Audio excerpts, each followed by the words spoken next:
Hi guys, it's a long time no see, and right now it's 2:45 in the morning. It's a random time to be making a video, but something has been on my mind for a while that I thought would be a great idea to do, so I'm gonna do it. And I thought I'd put together a quick and a simple, easy video, one that's like, oh gosh, can't you tell it's nearly 3 in the morning? The makeup's rubbing away. That's about how to conquer, handle and recover from anxiety disorder, be it generalized, social or otherwise. Why do I think I can talk about this? I know when I was going through my recovery for anxiety, I felt a lot of I kind of had my walls up and my defense up towards people that would try to help me, because I think, how could you possibly understand how I'm feeling? So I believe that I'm a good advocate to speak about anxiety disorder, because I've experienced generalised anxiety disorder and also social anxiety disorder, so I can speak about both and bring it all together in a kind of generalised mix. I also believe I can speak to this because, oh, also say hi to my penguin. I also feel like I can speak about this because I've been through the roughest parts of anxiety. Like probably the worst thing I can imagine is trying to commit suicide. 2 times I did that because you feel like you can't live anymore with this anxiety, and that's when obviously some of you guys know I have borderline personality disorder as well, and I have bad relationships with food and I have depression, but this is when I just had anxiety, and it was that bad to the extent that I tried to commit suicide twice, and I've only tried to commit it 2 times since then, but that's been over the space of years and years and years, and they weren't as serious as those. And I also feel like I can speak about it because when I say I came from the lowest of the low, I tried to commit suicide and self-harmed. I couldn't leave my bedroom, so that was the extent of my anxiety. I couldn't leave my bedroom, I couldn't leave my house. Pretty much the worst case. So listen to me, because I've been at the worst and I've got through it. I've now been about 4 years clean from panic attacks, which is crazy. I used to barely be for hours without one. It's possible. Recovery is possible. I just want to put that out into the universe, because sometimes to me that means the world. To hear that means the world, because if you're in that lowest point, you can't see that. But now that I'm in a good place and that I'm recovered, I'm fully recovered. Gosh, can you believe it? And it's been years. I used to suffer so badly, but two very important people in my life, if they're watching this, if they choose to watch it, you know who you are, and I love you. If you don't choose to watch it, fair enough, but please do, because I've kind of low-key made this video for you guys. Okay, so 5 things that helped me recover. Number 1, which a lot of people forget, especially someone who is watching this video seems to rely on these too much, and I know a lot of people do rely on these too much, especially if they're going through depression as well, anxiety, is that counselling and medication merely crutches. I put here, I've written a little list out, is they help, but it's you who must take control to heal, or you never will if you merely rely on these. So when I was younger, I went to, if you live in the UK, you'll know CAMS, counselling services, and so they gave me all these leaflets, all these help, they spoke to me. I had a therapist as well at high school when I was attending, and they'd speak to me and everything. I also took medication for my anxiety. Now, there were sporadic times, when I used to just rely on those. I'd go to my counsellor, go to my therapist, take my meds, but in between those, do nothing.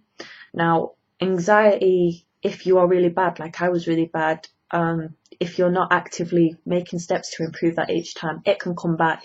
It's like diseases, infections, like bacterial infections. If you don't completely cure it, it can come back. If you don't stick with it, it can come back.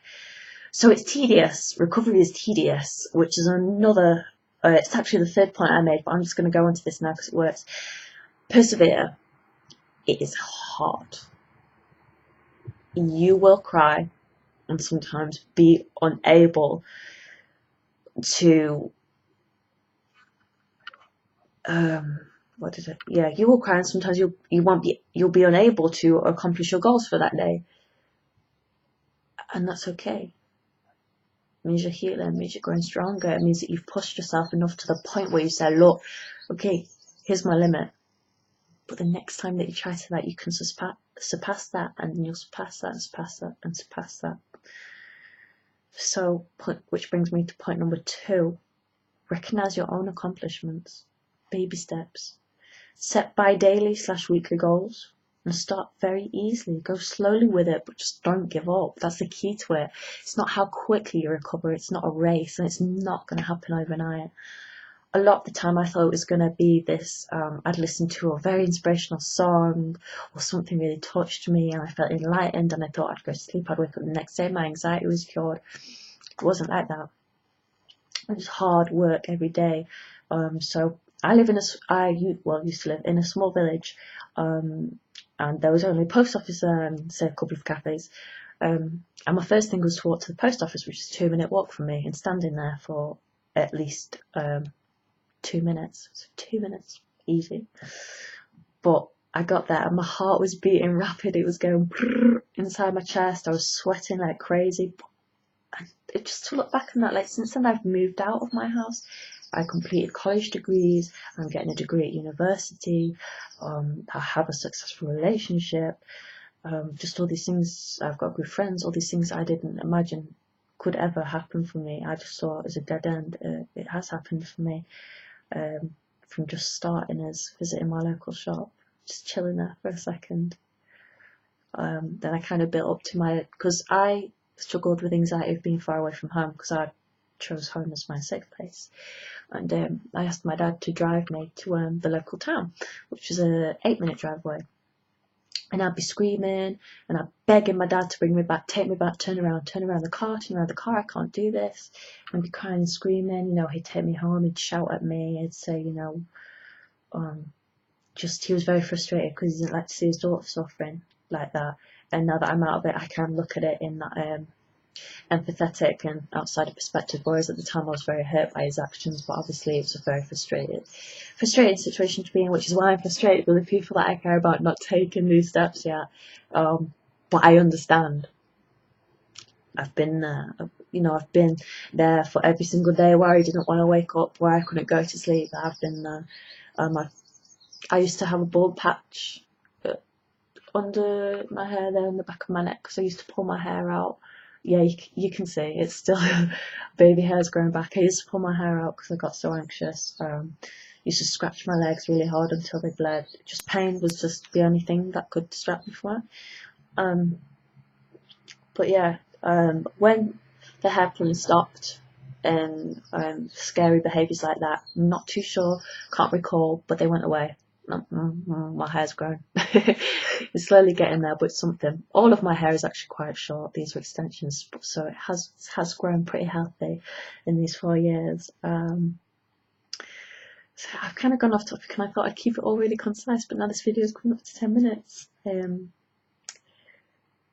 Point number 4.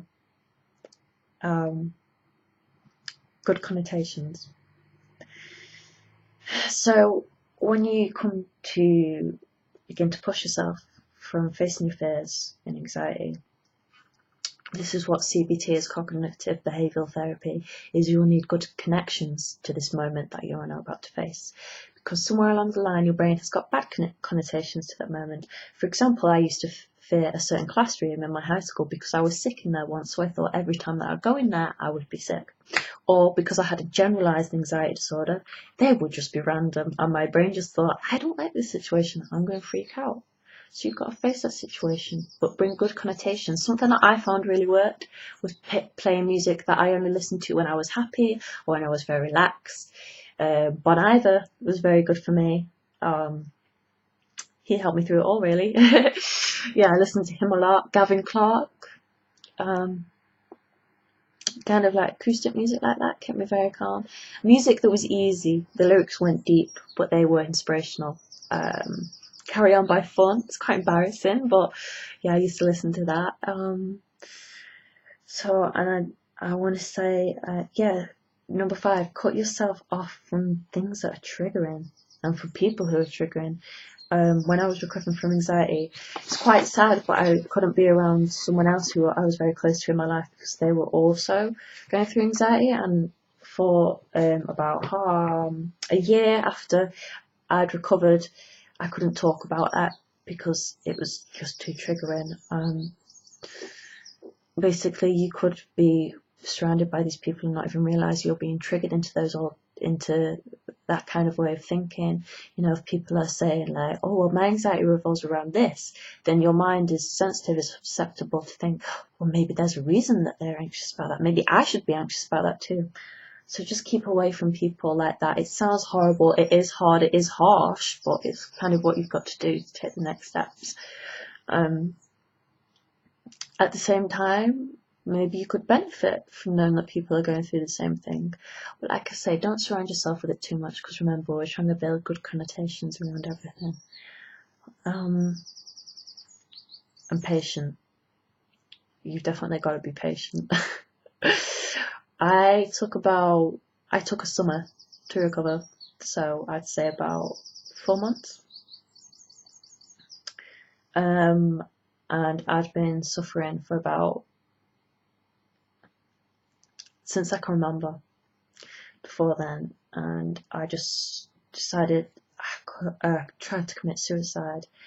And my best friend found out, and he said, look, you can't live like this, you're not going to live like this if you're going to try and do things like this. And I thought, you know what, I'm tired of trying to kill myself, I'm tired of feeling so low, I'm tired of not being able to live the life I want to because anxiety is holding me back. I'm going to recover. And it was bloody hard. I took calms tablets, they helped. Basically did all the tips I've included. Like I say, don't use things as crutches like counsellors and medication. You've got to go out there, you've got to do your own work, you've got to face your fears, and it's going to be scary. Sure, it's going to be scary as hell, but it's so worth it. I just want to say that it's so worth it.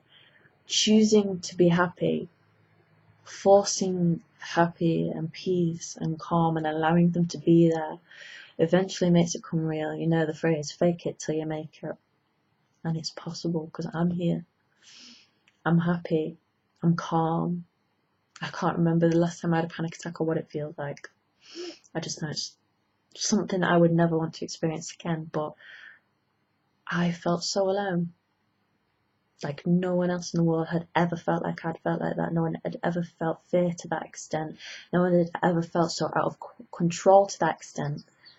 So I just hope people out there that feel so alone with their crippling anxiety that you are not alone and that there's a future for you. Because there is. I'm living proof of it. And I'm not a special someone. I've got personality disorder too. You know, I didn't get it easy. I just tried really, really hard. Because you're better than that.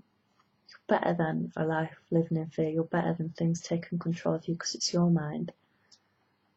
Maybe you just need it to tell it to calm down for a second. I hope this helps someone. Thank you.